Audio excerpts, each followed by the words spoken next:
welcome back to Plus One to Gaming. I'm Chris. And I'm Eric. And with us once again are our good friends and table mates, Billy and Mark. Hey, guys. Hello. Hey, how's it going? Well, pretty stoked because we got through the first adventure in Candlekeep Mysteries, but even more excited to get into the next one, which, Eric, you'll be DMing. You'll be running that one for us.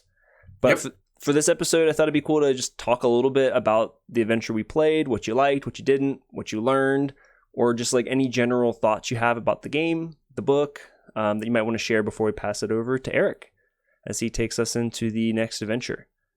So how does that sound? Sounds good. All right. Well, this is not the first mysterious mansion that we've ever been in, but what did you guys think about this first adventure? Eric, I'll pass it over to you first. Yeah, I thought it was a nice. Actually, I have the book and I haven't gone back and looked through. I've been purposefully skipping all of the sections that I'm not going to be DMing.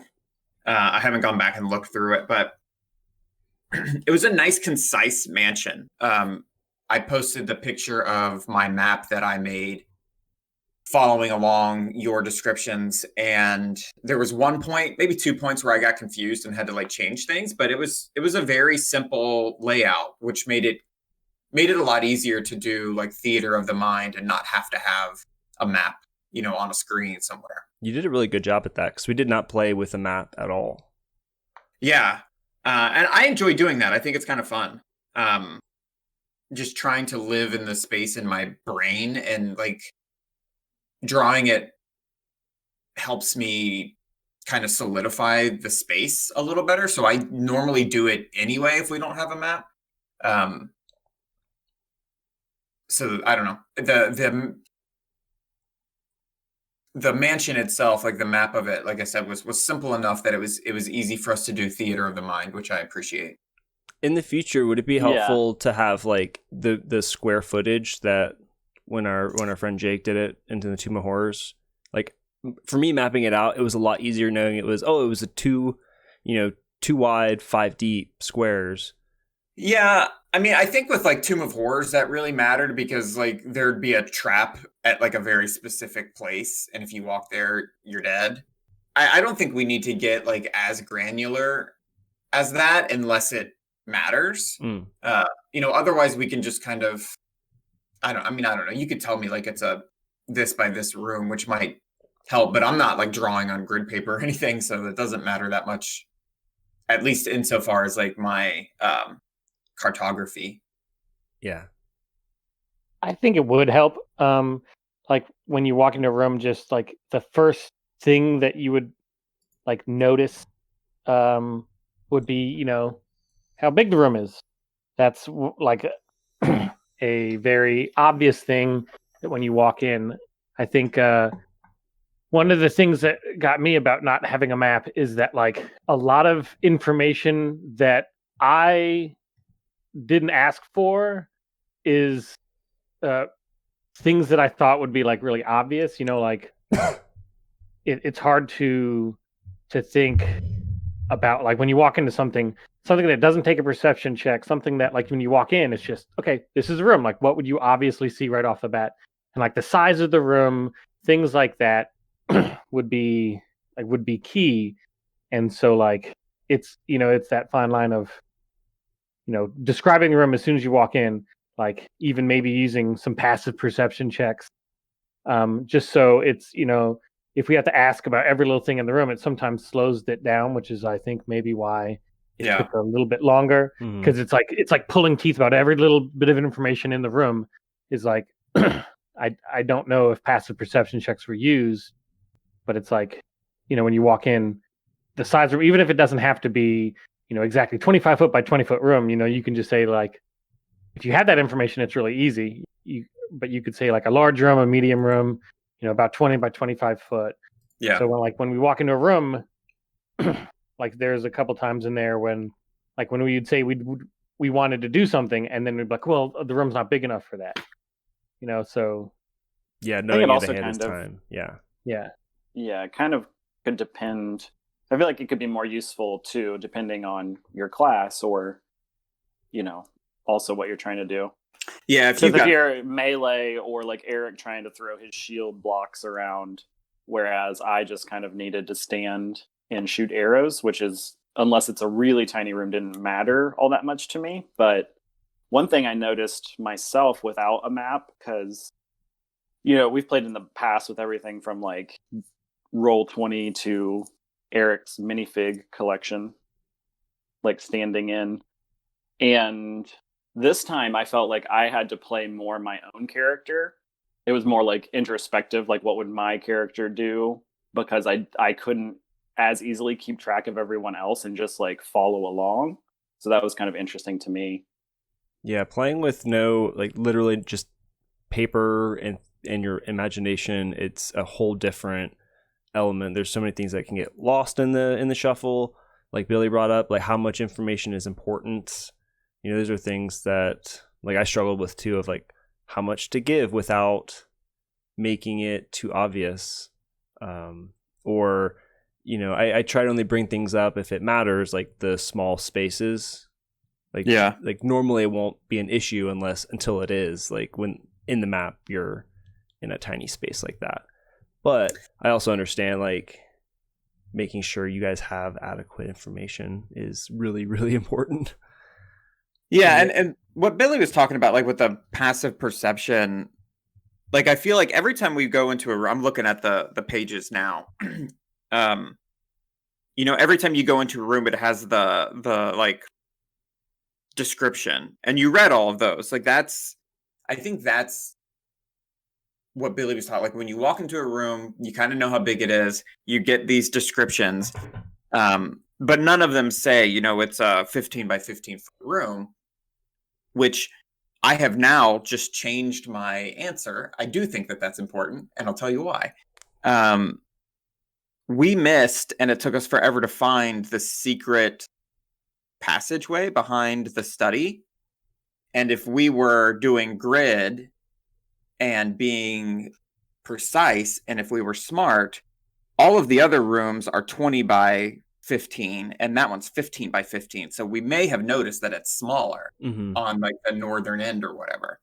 I might be giving myself too much credit to think that I would notice something like that. But that might be, I don't know if that is generally a clue to something like this. Yeah. Well, but then also, you know, to your credit and to the party's credit, you guys, even though it was, you know, it was in there were some things that distracted that were built, like, I think probably intentionally built into the book to be distracting, that kind of, you know, pulled you guys. It's weird because the book tries to both focus you into the study, but also, you know, in some ways distract you from the study simultaneously. So it's interesting in that regard. Yeah. But you were able to find that you needed there was still more to discover, and you came up with a unique solution to find that. So I'm actually, even though it took, you know, like, you guys thoroughly searched the mansion and that took some time, you did it in a way that was unique to those characters. And I think there's something to be said for that as well. Yeah, and how much of the layout and exploration is part of the puzzle? Like how much of that is the game, I wonder. And I feel like Eric, now having noticed how, like, the pattern in the room size, like those kind of things to me feels almost like escape roomy. Like you're learning who made this and kind of what mechanics they might be using, which is kind of cool. You know, it was hidden and we missed it and had to like circle back. And at least for me personally, I'm like, yep, that sounds like me. That's what would happen. I'd miss it and have to go back. Yeah. I think we also missed, there was a pantry. I don't know if there's anything in the pantry. There wasn't. Just food. And yeah, well, good. And what looks like a balcony outside of the bedroom. I think I just took that out because there wasn't anything really in it. We don't need to waste 10 minutes looking through nothing. Yeah. Yeah. So there were a few encounters that I just pulled completely. I kind of wish maybe I would have pulled another one, but yeah, because I just didn't want to waste your time. And Eric and I kind of talked about this before we started recording.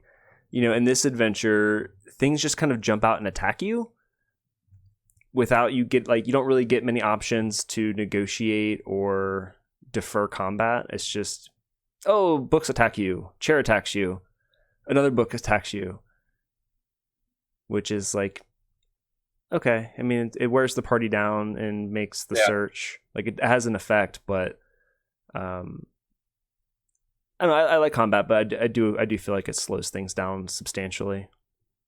Yeah, and it's interesting because there's like a balance. Like, we were going to find all of the books. Like, we just were. So, and then the puzzle at the end is just spelling. So we would have figured that out also. So then you have to put some roadblocks in the way to at least make it feel like a challenge, and like figuring out exactly how many roadblocks before it just gets tedious, I feel like is a tough like algorithm to figure out. Yeah, I agree. I mean, it was like some of the stuff didn't seem like puzzles. It just seemed like you just needed to push your way through it. Like the spelling was a big puzzle, and then like the room with the telescopes, but that was a pretty simple puzzle. Like, it was pretty obvious. Like, you walk in, you're like, oh, this is exactly like, yeah. you know, like I didn't know, but was there like a puzzle to find out about that secret passage that we missed? Like, it just seemed like, was there anything that was supposed to lead us there, or was it something that we just had to do a good enough perception check? Yeah, so with that, Teruvian was really close to it. He just did not roll high enough. Otherwise, he would have found it. He would have found the book. There was a book that you pull, and if you do, it opens the sliding or the hidden door. So he was right on it, right on top of it, and unfortunately missed it. And so I had to pivot because it was just like one of those calls you have to make as a DM where it's like, he obviously did not roll high enough to solve to reach the DC investigation. But was there a thing that, like, because when he was searching for it, we already knew that there was a secret door there, like the people gave us. So is that how it was supposed to be, or was it something that we were generally supposed to discover the secret door there? Like, when he did his perception check, we knew that there was a secret door in there somehow. We just didn't know how to get to it. But like, I think there was a gap in between us. Like, how are we supposed to find out about the secret door? Was there something in there that we missed? Well, you had talked to Coriander, and she had given you, or it had given you, a clue that Fistandia and Freyot would go into the study, and even though they would have gone in there, they would disappear for hours and not be in the study. Okay. Which kind of led you to believe, like, oh, they went in and there was some kind of secret portal. You guys smashed or looked behind the pictures. And Teruvian, like, he found the spot. He just didn't, for his perception check, he hadn't, I'm trying to find the DC. It was pretty low. But he did. You can listen back to the episode. He missed the check, and then Levo, in her frustration with the books, then kind of duplicated his check with a more smashing oriented check, and then that's when I gave you you found the secret hole. No, I get that. I'm saying, like, were we supposed to find all the books except for one, and then find out that there's something that we're missing? Was it genuinely, like, because we didn't get that information until we already asked her about the secret, the basement? Like, that's what I'm saying. Like, there's a you were supposed to find it. There's a gap. Like, we were supposed to find it when we went in that room initially. If we did a perception check without knowing that there was a secret entrance, would we have found the secret entrance? You would have had to have rolled a perception check to find the book that would have opened the secret door.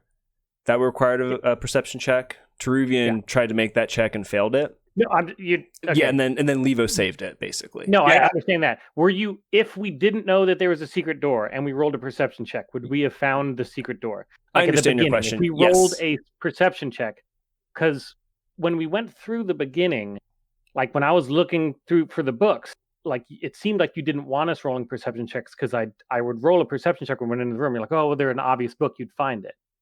Like, but because when we first went through, we were doing like perception checks in all the rooms, and then we stopped doing that because it seemed like we were being pushed towards, oh, well, you don't need to do a perception check because the books are pretty obvious, you know what you're looking for. Yes. So that's why we didn't roll a perception check in that one room. Well, okay. Yeah. I mean, that's so when you first went in there, you went in, got distracted by a cat and left. So you didn't, there was no, you guys just chose not to do a perception check in that room. Mm-hmm. And I'm not going to assume that your perception checks are automatic. You're like, hey, I'm going to search. Okay, let's do perception. Eventually you went back and you had decided while the party was taking a short rest, you're like, oh, okay, I'm going to look for, what I can find. You guys did find a puzzle book. You found out a bunch of clues about Festandia, the mansion, about her, and you also found the most important clue, just taking the time to read her like materials, that there's a passphrase to get out. So I felt like at that point, it was a little unfair to give you the puzzle book, all of the clues, and the secret door all at the same time, but still give you an option to find that room with a perception check, which eventually you did. I get it. It just threw me off that, like, if I take my time to look through something and then we have to come back and look in that room again, it just seems like, I don't know. That's what like threw me off at the beginning, is that like I thoroughly checked that room because they did a check and they didn't, and Yeah. So I think like if you would have chosen to do like an actual perception check, I did. I would have. Well, you didn't roll anything. I gave you like while you're resting, you can find out this information because that's what the book gives you. I rolled a perception check in almost every single room until you told me to stop rolling perception checks. Because my perception is my big thing. So as soon as you walk in the room, I would roll a perception check and you would ask me what I was looking for, and I'd just say anything out of the ordinary.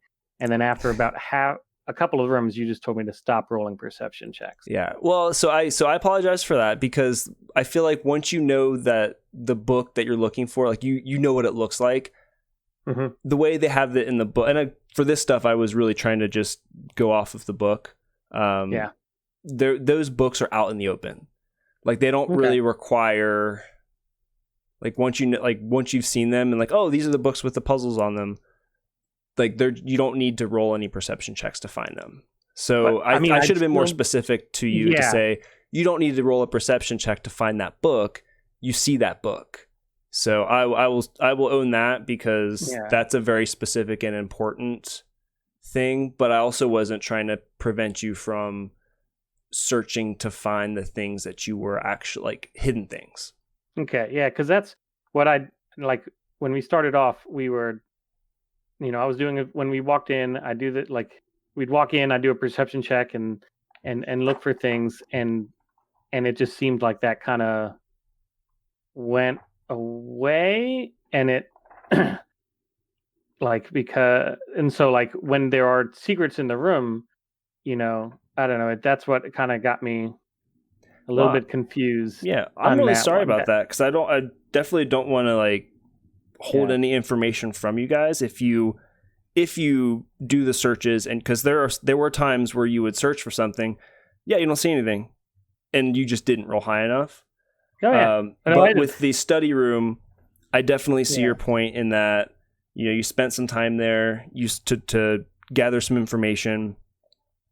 I tried to balance, like, you found out a ton of information without, while the party was resting, and you did kind of a sleuthing. So that was, for me, that was kind of like a DM call of like, do I give them literally everything or give them something to kind of find? And then I tried to insert the like coriander. I understand that. It was a little off that, it just seemed like like when you walk into a room, a perception check is just so like almost a given that it was just like I don't know.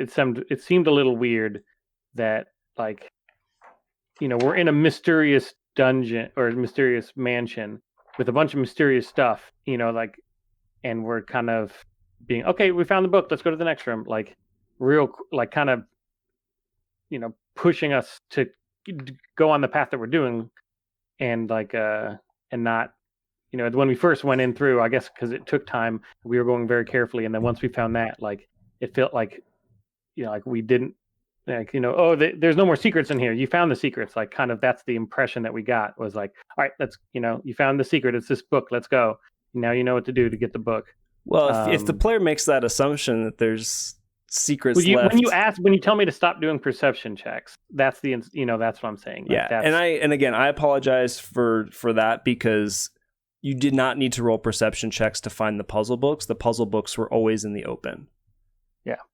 Yeah. So in order to find that book, though, somebody would have had to roll investigation to find it. It wouldn't have. The way the book lays it out, it doesn't appear that it would be something that would come up in a perception check. It has to be an investigation. So when Teruvian did an investigation and just unfortunately missed the. Okay. Well, yeah, I was doing perception, so I wouldn't have found it. That's. Yeah. So I guess I'm everyone's got their DM like perspectives, and I'm always up for like learning and growing on mine, but I am absolutely not trying to ever hold information from you guys that is going to hinder the party, in an unnecessary fashion. Like I'm not, I feel like I try to be like a nice DM for the most part. Mm-hmm. Like I don't want to make you guys suffer or squirm, but that definitely to me seems like also just like better communication, especially given this format where it's like, we're not together. We're not. I'm not giving you a map. So yeah. So I apologize for that. No, it's fine. And I did it because I kind of felt that I was the spokesman for the party, like officially and unofficially. Like we already named the party after me, but like, and there's a couple times where I missed. I may have been writing something down or taking notes when something was said, like at entrance or something. And so like, and then I missed it. And since I was like leading the party, like when Eric knew there was another door in that study, not the study, whatever they're called, the laboratory. I think I was writing down something at that point because I didn't even hear it. And then since I was the unofficial lead, we just left the room. And that's when Eric got confused. He's like, hey, no, there's a door here. Like I didn't know there was a door. Yeah, so, I thought we continued to go left there. Yeah. I must have missed when you said, let's turn around and go back out. Yeah. But I didn't hear. So like, I think knowing me, like with this, as soon as one of the questions I'll ask is like, what are all the exits? Like because I didn't even know there was a door to that pantry. Like, even though there was nothing in the pantry, I didn't know that there was a pantry. And so like, with whether that's like when we walk in a room, I think that's like the most important thing is the right away, like how big is the room? Where are the exits? Like that's the first thing you notice when you walk into a room. Yeah. Is like, and then describe the room. Like you walk into a room, it's 20 by 25 foot. You see 3 exits, and then I would. One other thing I wanted to say is that it helps me, even though this is like a alternate dimension, like using cardinal directions, like just arbitrarily choose something as north. It just makes something easier than to say like, well, if you continue down the path on the thing past the whatever, you just say on the hallway towards the east, you see this. On the hallway towards the west, you see this. Even though there is no east or west, like it just makes it's easier to picture in your mind when you use those cardinal directions. Like there's a doorway on the left and the north. You came in the south doorway. There's a doorway on the left and the north. On the to the east and the north. Yeah. Cool. Good like points. Like a what is that old text-based adventure? Krog, not Krog. You know what I'm talking about. Oh, there's a bunch of them. Gorn, I think is what I was thinking of. There's Dragon Realms and Power Stone. Yeah. And so I mean, this is definitely the first one that we wrote that we've played where we didn't write it, and it's theater of the mind. So that's like, I think that's like when we write it and it's theater of the mind. Like your one with the Scooby-Doo gang. Had no problem because you wrote it, so you understood everything about it, so it was easy for you to describe it. But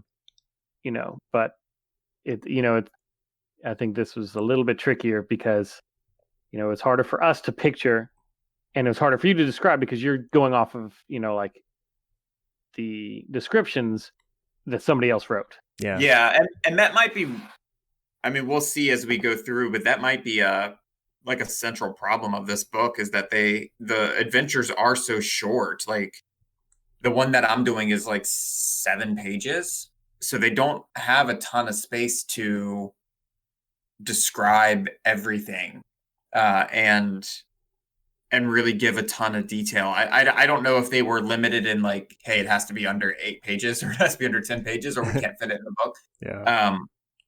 So then, you know, the writer's internal editor is going to probably cut out things that they don't feel is necessary just to save space.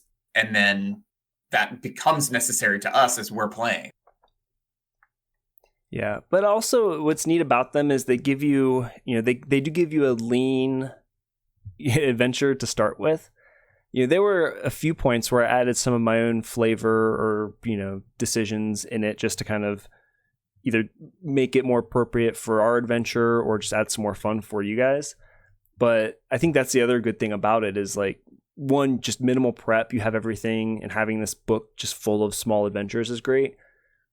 And they're pretty easy to just jump into while still being flexible enough to build on it or tweak or, you know, adjust if you need, which is kind of cool. But yeah.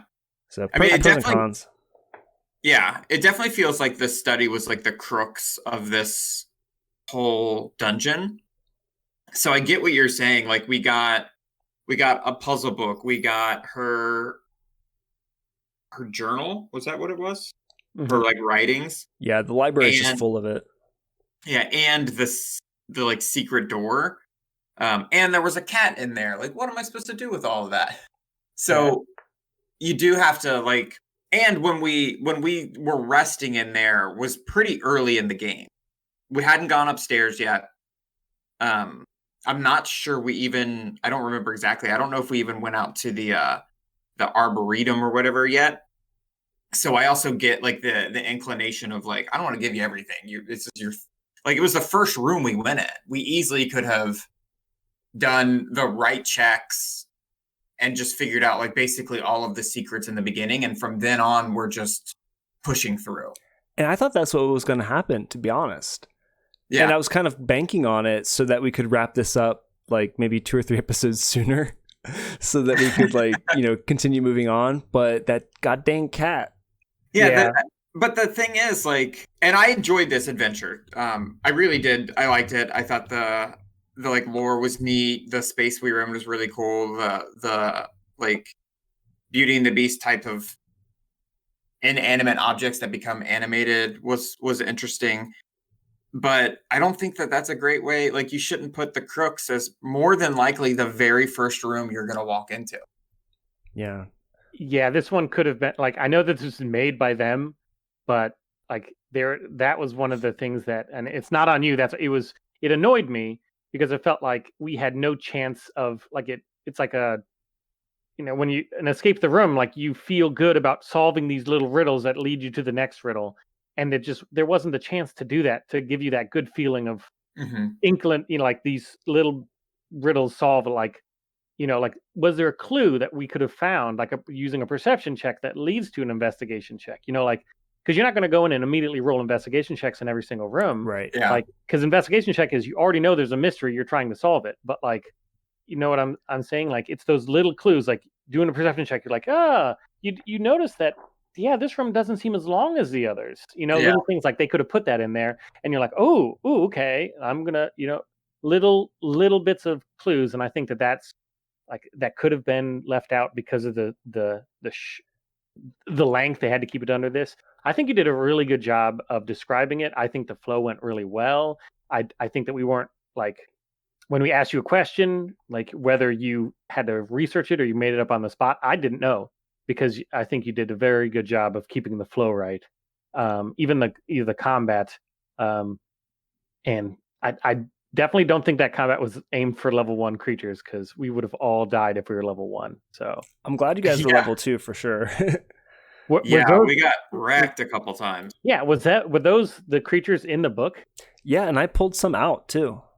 Yeah, I don't know. Like, whoever, like, so the the combat was way too hard for a level 1. Absolutely way too hard. And the mysteries were either too easy or too obtuse. Like, Yeah. I don't know. So that's my not at all on your DMing was excellent. I'll give you props for that. It was very good. I liked the voices. I liked the way you described things and all that. It just, so that's my critique of the actual. I think those are fair. Because yeah. like when they do, so like the little like side investigations that you're talking about, where they do put them in, they don't make sense. Like if you would have done some investigating on the homunculi, you would have found out some interesting information that has no impact on the mystery you're trying to solve presently. Why would we investigate the homunculi? Like exactly. And also like that's not like investigation on a homunculi. You maybe do insights investigates like a thing, insights like with a person. Yeah, this is they say if you do a DC 15 Arcana check, then you can learn this information. But like there's no places where it's like, oh, if somebody rolls an investigation or finds this clue, because I think if finding those clues, you can introduce a cool mechanic, like maybe you get advantage on your investigation to put them together or something. Yeah. Absolutely. Having a mystery where you don't give somebody who has a high passive perception a benefit, like that's the thing. And they walk in and they like have a high passive perception. They notice these little things that are off right away. Like, yeah, I don't even know, were there ever passive perception checks in there that you checked? There's like one or two, but not for things that are important. It's like to detect the enemy. Or here's one: a character who examines these charts with an intelligence check determines that the main goal of the research was to transmute materials into gold. Like that doesn't help you. Yeah, and how would how would we have known to do that with everything else? Like, would we have done would you had to like force it to us? Like, oh, are you looking into it? Give me an intelligence check. Like, it just seems so. It feels forced. like it's not natural. Feels like lore. Well, I mean it is, but you know what I mean. Like just those little things laid around that are cool. Like I like those kind of details, but I agree. But I in feel order like to have to like spend the time investigating to get them, I probably wouldn't have done that. Yeah, and they expected to. They distract you too. Like, oh, something about alchemy. Okay, is that a clue to the puzzle? No. Yeah, and I'm a sucker for like side quests and stuff. I'm one of those people who I'm like everything must be linear. So if you tell me about alchemy, I'm going to be like, all right, here we go. Where's the laboratory? Where can I find Bunsen burner? Yeah. Do you have to alchemize some kind of puzzle secret to get out? I mean, it just like when I don't know. I think that's a really acute thing to notice, Billy. That's really important. Just being able to give the party as they're playing through and the DM the material to work with. To lay those foundational things to find so you can put these mysteries together in game, I think was missing in this adventure for sure. Yeah, I agree. Is that it was not like it didn't give you that like mystery solving, the good feeling when you solve something. Like the only one that we really solved was that the telescope thing, which was kind of obvious, like we didn't have to do any scan to figure out like maybe if there are a bunch of different stars, and then like we had to read a little bit more to figure out which stars he thought were important, or like maybe figure out he liked this constellation and then point him at the stars of that particular constellation, and we had to like do an investigation check to figure out which constellation it was, and then like have to figure out which stars went into that constellation instead of like there are 5 stars and 5 things, like that's pretty something basic. that they totally missed. That was a swing and a miss. That was a softball they could have done, and it was a swing and a miss. Yeah, I agree with Billy on this. Like that room specifically with the telescopes, we could have been finding clues for that also kind of all over the mansion. Yeah, they were right next to each other. Like, come on. It was one room after a next room, and it wasn't even like it was one check basically, and we figured it out. So like Bill said, if you have an investigation check in one room and like an intelligence in the net, like you use different skills to solve puzzles. Yeah. But one thing I thought they did well in that if that puzzle had been more difficult, where we had to find several things and use several checks, the chances are like we're gonna mess up at least one of these checks, and even if they're all really low DCs. The thing they did well was we also had a second way into that room when we went into the attic. So there was at least 2 ways to solve this puzzle, even though the puzzle was incredibly easy. Where with the trap door or the secret door, I'm not sure they did that. Like, if there's a thing that is central to your campaign and your players can fail the like perception check, you need to give them at least one more way to get in.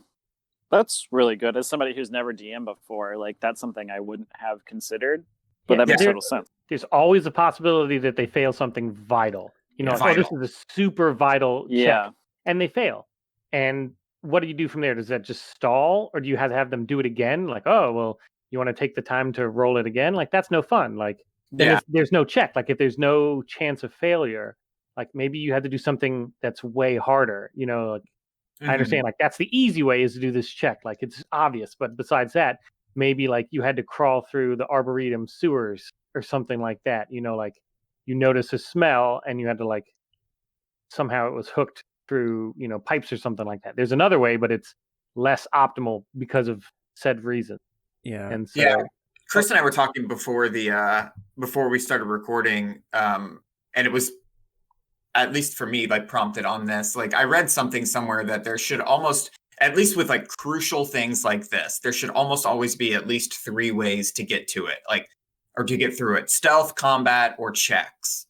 So you should be able to come at it from different ways, because like if we all had made just dumb as rocks barbarians, like none of us are gonna get investigations, you know, and that's not our fault.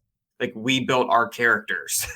And that's the way the game is made. Like we can't all be the best at everything. So you need to give them different tools for different skill sets to get through like different checkpoints. Well, here's another example. When in that study, you know, Teruvian was hot on the investigation and was about to find the secret door, failed the critical check to get in there, but Levo, using a different skill set, was able to, you know, save that check and allow the story to progress. That's a, you know, I thought that was cool. Like giving that wasn't in the book. That was just was you being a good DM. Yeah. It's fine, and seeing that, oh, now we're at a DM, I have to figure out another way. And that's what I'm saying. Like your DMing was very, very good. I think the book let you down in that, like, I think maybe what we need to start thinking of is that this isn't like it's pre-made, but it's not complete. You know, complete. It's not pre-complete. It is a skeleton on which you can add things and add more mysteries, or, you know, change the things you want. I think that's always a good way to think about it, because using just what they give you, it just seems like there are a lot of things that are missing. Yeah. And I mean, like intuitively, you knew that, and you fixed it. But I think that maybe we need to know that from the beginning early on, so that like when we look through it, we're like, oh, maybe I need to add something for this. Like, oh, this is really cool. I'll add another clue that kind of leads them to this if it's not that obvious or something like that. That's a big thing that I'm taking away from this is the like room sizes and just better room descriptions, being more just thoughtful and direct with like the stuff that I give. And I think that's the big one, is giving those linkages to important things. Especially given the context of how we're playing, you know, through this medium. And then, you know, if I'm DMing, I'm probably going to just resume theater of the mind and force that on you guys, but you guys aren't beholden to that for the games you run. But those are the things that I'm going to incorporate from this session. I also like, I love playing with you guys. It's so much fun. But just your guys' party role playing, your individual characters, I want to talk about that for a little bit. Just like I love camping the full spectrum. I hope I've got a couple other one shots that I got from like the DMs Guild. So hopefully in the future, you know, someday we can bring this party back too. But I don't know if you guys want to like talk about the party, the characters, or the characters you were playing. But I absolutely loved them. There were some just really fun role playing moments that I really enjoyed as a DM. I really liked it. I think that this was specifically a point where we were not the best party for this, because I know Levo had a negative in investigation check, and I had a Yep. negative in investigation check. And so we had two of the parties had negative in investigation. I had great perception. Yeah, Levo And had good pretty good insights. perception. Yeah, I had great insight and good in that was high wisdom. And I think Teruvian had like maybe like an investigation that was like maybe either 0 or +1, right? Like not great. Yeah, it was interesting too. Yeah, like, it was 0. Yeah, so like again, one of our critical checks, none of us are built to do that. So there should have been at least one other way to get in there if it was investigation, perception, Smashtigation. or yeah, something. I like the idea that Billy came up with earlier. I know we're trying to talk about the characters, but like there was a lab under in the basement with like chemicals in it. Like the perception could be like you smell formaldehyde Yeah. in this room, but there's obviously no formaldehyde. So like you just get the like, okay, there's something here, just to arouse your senses a little bit and let you know that something's amiss. It's a good idea. But yeah, I thought it was interesting that first of all, we were all three fish out of water. Basically all from like different realms. Levo's from the swamp, but it very like that's the only place she's ever been. So it easily could have just been a complete different realm. Truvian was from the Underdark, and Cammy was from the Shadowfell. So like all of us are like, this is new and exciting, but in different ways. And I thought that was really like it came through really interestingly that like Cammy was really excited about everything. Cheruvian was kind of like interested but distant, and Levo actually didn't kind of care about a lot of it. She just didn't understand stuff. I will say I love how Yeah. each of you brought your personality to your like unique personality to the characters. Marco, were you gonna say something? Yeah, I kind of purposefully made mine fish out of water just to give myself like more space to do any sort of like role playing that might come up. And I was thinking, the more vague I guess it was, or his understanding of the world was, since I wasn't quite sure what was going to happen, that kind of dovetailed nicely. But I think in the future, I would like to have more, at least internal, like headcanon for my characters, just because it actually ended up making decision making easier when I had something to just pull off of. I had a few like plot points in his life that like I didn't need to espouse really, and they weren't really important, but just from a storytelling standpoint, I could be like, oh, I don't know what to do myself, so it gave me space to fall back and just be like, what would he do instead, which I know is like a big part of the game, but since I don't really do that and I'm not super comfortable with it, it was just fun to be able to like kind of figure that out. And now that I have, I'm like, I think that's kind of a method I'm going to use in the future just to help myself with future characters. That's awesome. So by fleshing out the backstory at key moments, you're able to draw on those to help inform the decisions of your character as like a method of immersion. Yeah, and if I had done a little bit more of that, then I wouldn't be caught, like live in a game like, well, I don't know, let me think for a second. So just having some more of what they're about, even if nobody ever asks, like, where are you from and who was your dad and how was that relationship? Like, it could just help with the gameplay. Totally. Because like role playing is hard, and coming up with compelling characters isn't easy. So I think having that as a method, just the more rich you can develop that character, the easier it is to kind of get into their shoes and understand. That's why I like to ask, like, Levo, how are you casting this spell? Cammy, like, what does this bond with the Raven Queen mean? Like, how does that manifest? It's like understanding those things from the character's perspective. For me as a DM is interesting because I like to understand how the characters work and how they tick. but as the party comes together too, like understanding each other, I think is really important. Yeah, and I feel like you're really good at that.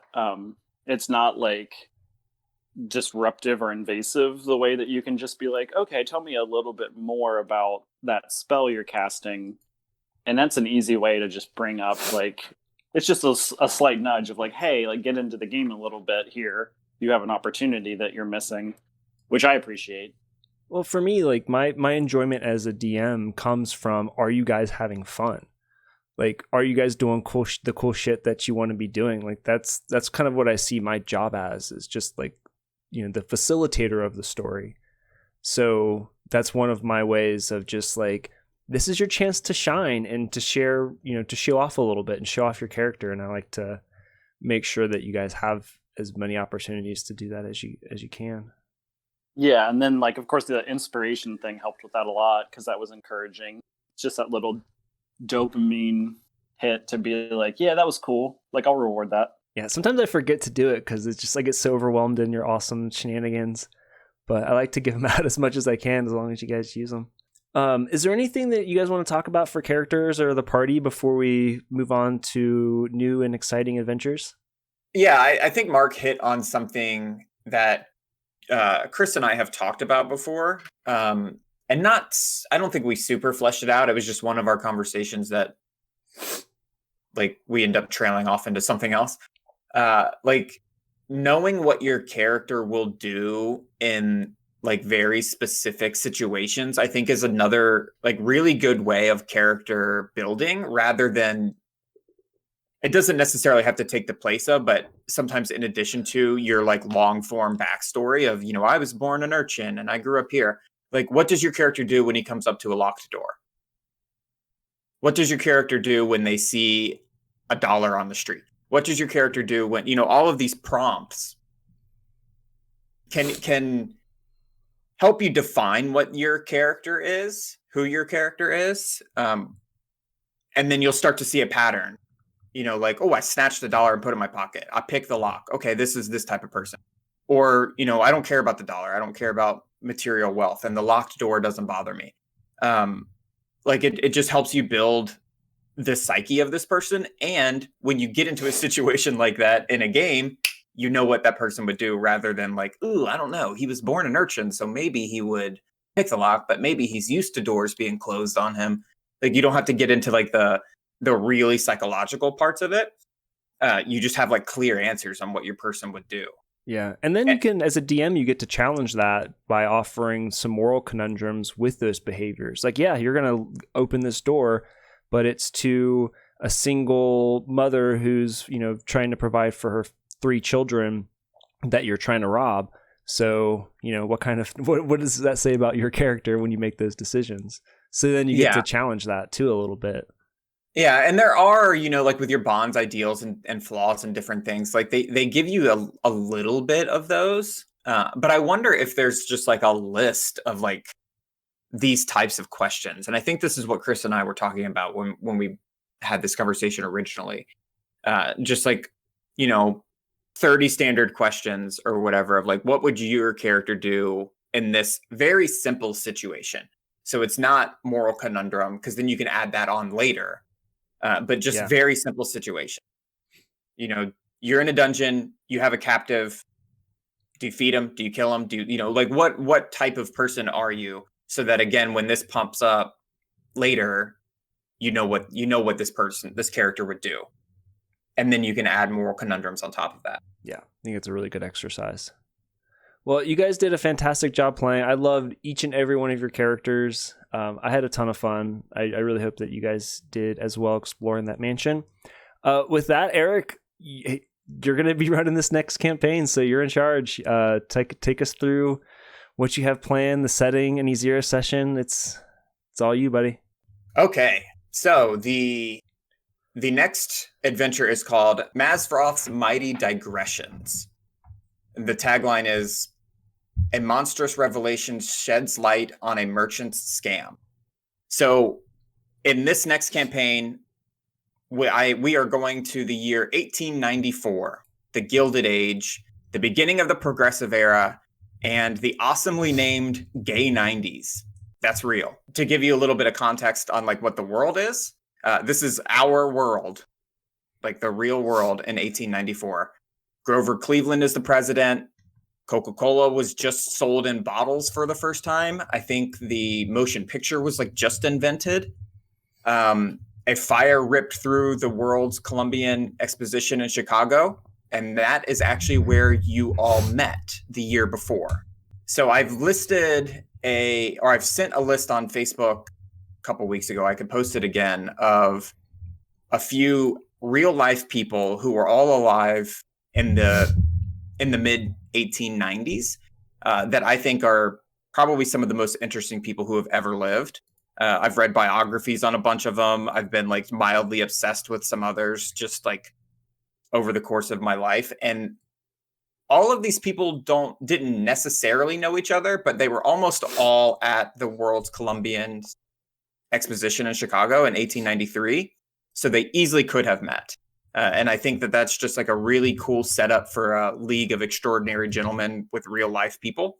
Do you remember me posting this list of characters on Facebook? I do. Yeah, and I already have mine picked out. As Perfect. do I. Oh, you better not pick mine. You better not have picked mine. We'll have to Rochambeau for it. So I wanted to go, I don't know how to do this, because if the first person says like, oh, I want to be this person, and the second person wants to be that person, how about we do this? Can we do like a 3-2? Who do you want to be? 3-2-1. We all say it at the same time and see if. Why don't you just tell me who it is, and then I can be disappointed.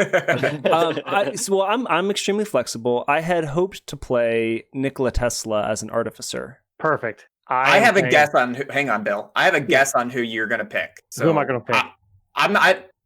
I don't want to say it because that's kind of like guessing a Christmas present. And then if it's wrong, you're like, oh, this one's good too. But I'll tell you if I was right. Okay. I'm playing Samuel Clemens. Oh, yeah. 100%. That's exactly. I was like, Samuel Clemens, he's not even on this list. Nope. Yeah, that's 100% who I thought. And I'm so excited. Okay. What class? He's a bard, and he's there's a bard college called the College of Satire. Yes. Which I think is perfect for him. Oh, I have to make some changes because it's meant to be like more court jesters. Mm-hmm. And he's at this point he's a super old man and he walks with a cane. Because he dies in like 1905 or something. So he was born in 1810. He's old. Yeah. But I'll make some changes to it just because he's not like a rolling around dexterous court jester anymore. So. Oh, I'm so happy. I was hoping that you would pick the old Twain. Those are the two that I was like, because those two guys also are actual real life friends. Like there's photos of them together. And like when I discovered that, it blew my mind. Because I imagine Tesla would probably not call him Mark. He'd probably call him Samuel. Yeah. Sam Clemens was born in 1835. Are we all on the Wikipedia page now? Well, I have that because that helps me contextualize people. So I have characters, born year, and how old they are when the adventure takes place, written, I believe, in the Facebook post because I've just been copying and pasting it. Oh, yeah. So you can see how old everybody is. But he's not the oldest one on the list, but he's the second oldest. There. Yeah. Mark, who are you thinking about playing? I think that's kind of perfect because I was leaning towards Harry Houdini. Oh, yeah. Hell yes. It's really like every character. You could have said anybody and I would have been excited, but Harry Houdini's awesome. Yeah. He's like 19 at this time. He's like just breaking into like the public eye. Super exciting. So what I want you guys to do, because I don't know how much you know about these characters, maybe like skim their Wikipedias up to, 1893. You don't really have to read anything past that. So for Mark Twain, that's going to be probably a good amount of his, but for Harry Houdini, probably not. Get like a good idea of like what they've done, maybe where they've been. So like I read an entire enormous biography on Teddy Roosevelt. So if you had picked him, I could have guided you along. So I know like where he's been, what he's done, different things by the time he's 35, which is how old he would be in this adventure. But I've not done that with these other characters, so I can't help you with that. And if you're interested in peeking into some character voices, there's a ton of Mark Twain like impersonators or whatever they're called that you could probably pick up some cadence from Bill. I doubt there are Houdini and Tesla ones, but they're both immigrants, I believe. So you could kind of butcher their native accent, I would assume. Yeah, I've been practicing. My only risk is falling into like Borat, which I will try to avoid. Yeah. Same thing for Houdini's was like Harold. What's his real name? Something. Eric Weiss. Eric Weiss. Yeah. That's a cool He's name. Hungarian. Yeah. So I'm gonna have to like YouTube that. Yeah. So It'll they're probably not. come out Australian, like all my It's other good. accents. It's Eastern Europe. If you're Eastern European, same thing with Tesla. Yeah. Like, you got that Slavic Eastern European, you'll probably be fine. I was just going to talk like Yuri Slevukov. Oh, Yuri's always a good call. And that's I'll- probably my and I'll best make bet. sure I'll steal your deck of candy bars. No, Billy, you do Yeah. not steal my candy bars. I failed German, so I should be able to pull it off. That's actually where Mark and I met, was German class. That's I true. also failed German. I went through high school somehow dodging all of the requirements to take a foreign language. I didn't believe in it at the time. They said that it was a requirement to get to college, but it is not. That was a lie. Yeah, Yeah, but then I also really wish I had. Like, same. I don't speak any other. I took sign language in college, and that has been 100% useless. Well, actually, so for Tesla, one interesting thing I found out about him is that he's a polyglot. So he can speak like a ton of languages. I think like 8 to 10 languages he could speak. Mm-hmm. But that was interesting because like trying to build this character, like there's a feat called Linguist where you get to choose a bunch of languages and integrate that into your character, which I thought was really cool. Like in terms of trying to reskin a D&D character into 1894 Gilded Age setting. Yeah. So that actually is a perfect segue. When we are building these characters, you're level 2. I wanted to try to get this adventure in early before everything gets crazy because like we're not going to have a ton of spells or a ton of anything. But when Tasha's Cauldron of Everything came out, it changed a lot of rules in character building, which I don't know exactly how I feel about it. We'll probably talk about it at some point, but you can basically just piecemeal every single thing from every race, every background, everything together. So you can pull, a feature from one background and a different thing from a different race or whatever. So you can really, really customize your characters, which for this kind of setting is awesome because they're all humans. So, you could also easily say like, I'm a drow, but I don't have light sensitivity or whatever, because I want like these specific traits that this person would have. So it's going to be a little more complicated of a build because there's not really like, you don't pick one thing and then you're done with like half of the sheet, like your race and your class. I want us to stick with class like as closely as we can and just reskin things as much as that makes sense. But if luckily Artificer was invented because when I wrote this years ago, we had Tesla, I think, as a sorcerer. But if you need to take things from like the wizard spell book or whatever, or, from like the monk, because you can punch stuff, like whatever it is, you can mix and match, just do it with discretion. Yeah, I'm actually just sticking with I'm not changing anything. I'm not homebrewing anything for Tesla. Okay. Everything is like perfect. Yeah, that really, again, luckily the Artificer came out. And I don't need you to necessarily homebrew things, but like insofar as like you said, even like a feat, like you can add feats, you can do whatever, just keep it reasonable because like the linguist isn't, it's not going to break your character. But if you get like if you were to have played Roosevelt reads a book a day and is like an expert hunter and a black belt in judo. And like, so it's like when you're creating real life, like people and some of the greatest humans who have ever lived, and you're trying to like give them different scores on their strength and intelligence. Like some of these guys are just better at everything than everyone else. So it's kind of hard to do that. So I want to be able to fit like some other things in there to still make it feel like it's like actually this person. Gotcha. Yeah, I feel you. So Mark, if you need a little help on building the character sheet for Houdini, because like he's got an obvious class. Like he's obviously a rogue, like escape artist. Right, that's what I was thinking. But like what race do we want to pick? Like what attributes from which race do we think Harry Houdini would have? You know, because we could easily just pick human. Like that's easy. But there might be another one out there where like, you know, actually this nimble escape from, you know, the wood elf would work for him. Let's give him that. You know, different things like that.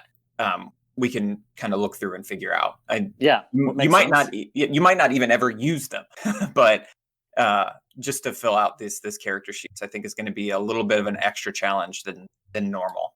One thing that just popped in my head for Houdini is like giving him the small feature of a halfling, because he can fit into like really tight spaces. Yeah, that would be an interesting thing for like a human to have that they normally wouldn't. So how are we? So we kind of know each other ahead of time. Is there magic in this world? Is it like, because for the artificer, the magic comes from like the items, so it's a really easy like, oh, Tesla made this and it does things that seem magical. Yes. So 2 good questions. First of all, you all met at the World's Fair of 1893. I can never remember the full name of it. I have an adventure that I've been wanting to run for a long time based around the World's Fair, and I just haven't been able to do it. So this takes place after that because you all already know each other now. So you met there. You've all become like kind of fast friends. I mean, Mark Twain and Nikola Tesla have known each other before this. So you guys met Harry Houdini and like, this is an interesting kid. Hang out with us, you know, and you're just kind of building like an entourage of interesting people. And that's how you know each other. You've all shared this kind of harrowing adventure. I don't want to say anything about it because I still would like to run the campaign at some point. But you've kind of formed like a group after that of you see yourselves as like defenders of like truth and justice and things like that, and like prosperity and progress. So, you know, if you run into a problem, I can call Houdini. I could call, you know, Teddy Roosevelt and he'll come help me out, kind of thing. So you've bonded over this shared experience the prior year. Insofar as like magic, I would like to keep it as like low magic as possible. So if your character has something that is magical, do your very best to like reskin it as something that just makes sense.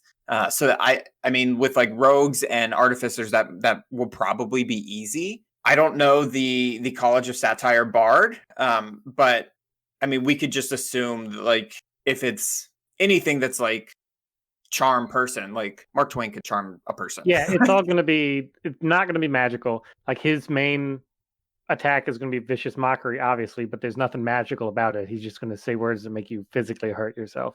Yeah.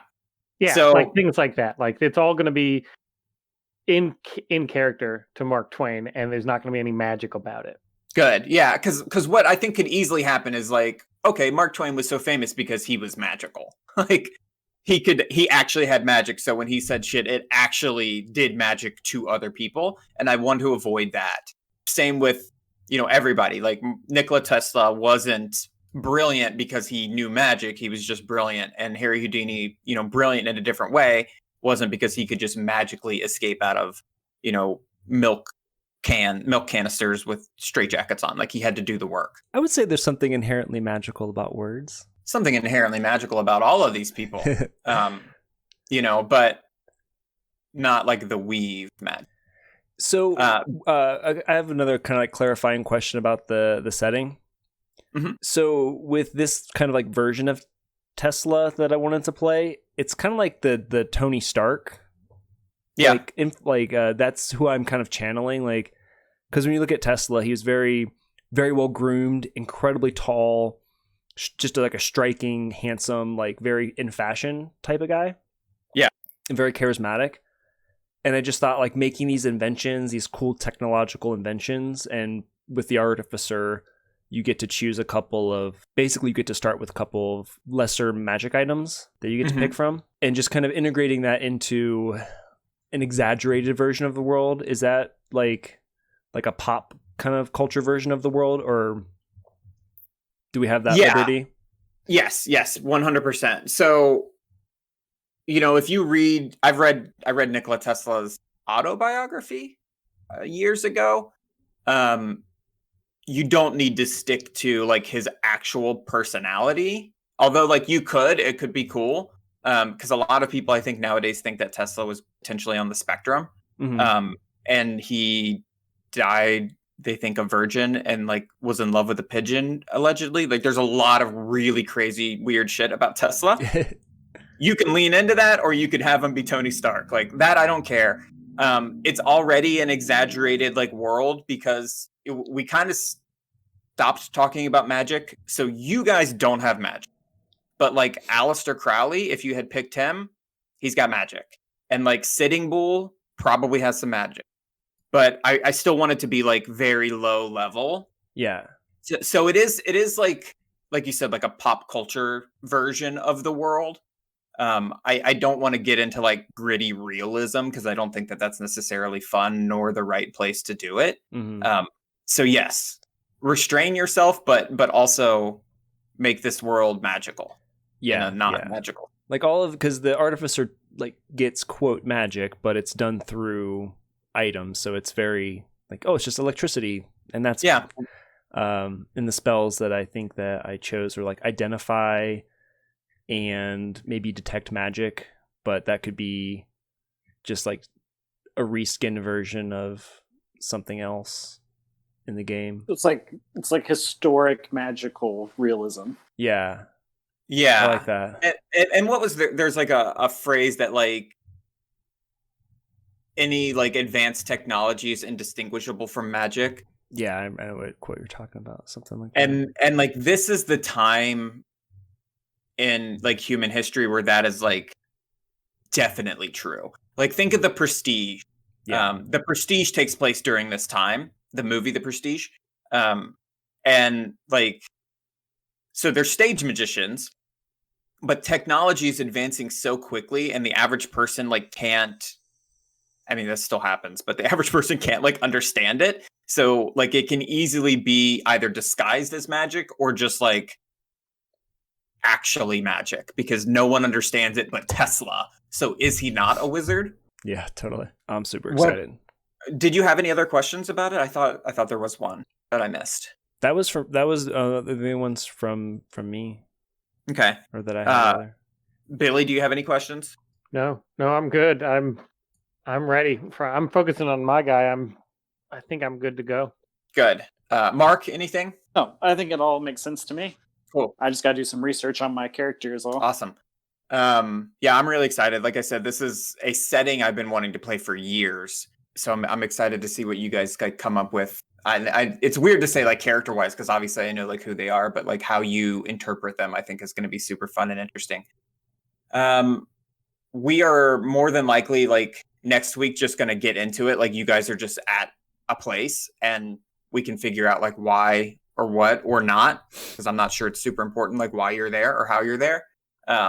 Just because you're like the richest people in the world, like the most famous people in the world during this time. Like I think of it as like the Ocean's 11 entourage kind of like, but the actors, not the characters. Like it's not strange that like Brad Pitt and George Clooney hang out in, France. Like they're buds, they do it.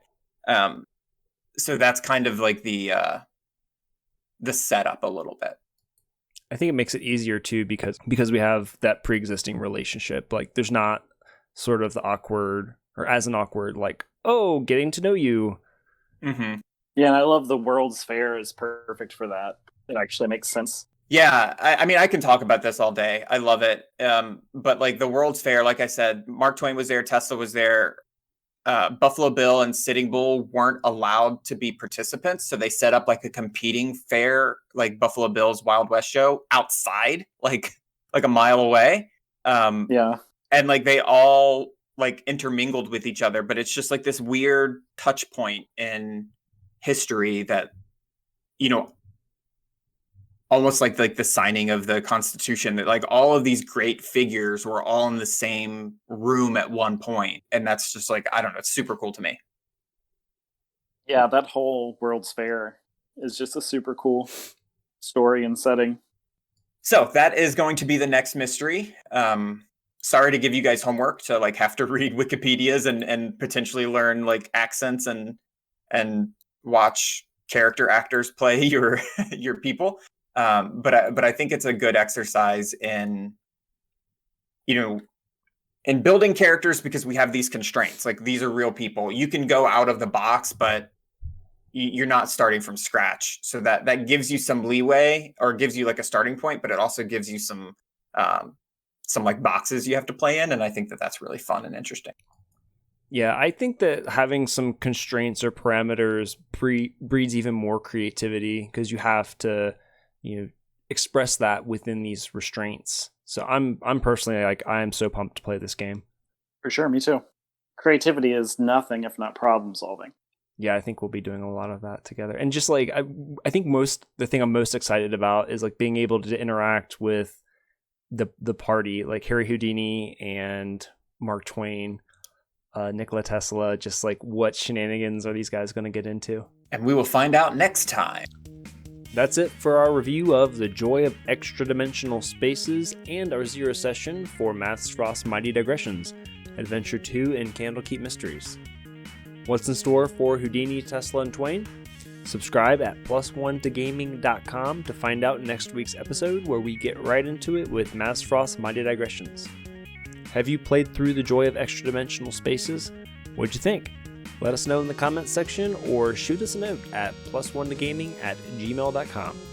Thanks so much for listening, and we'll catch you next time.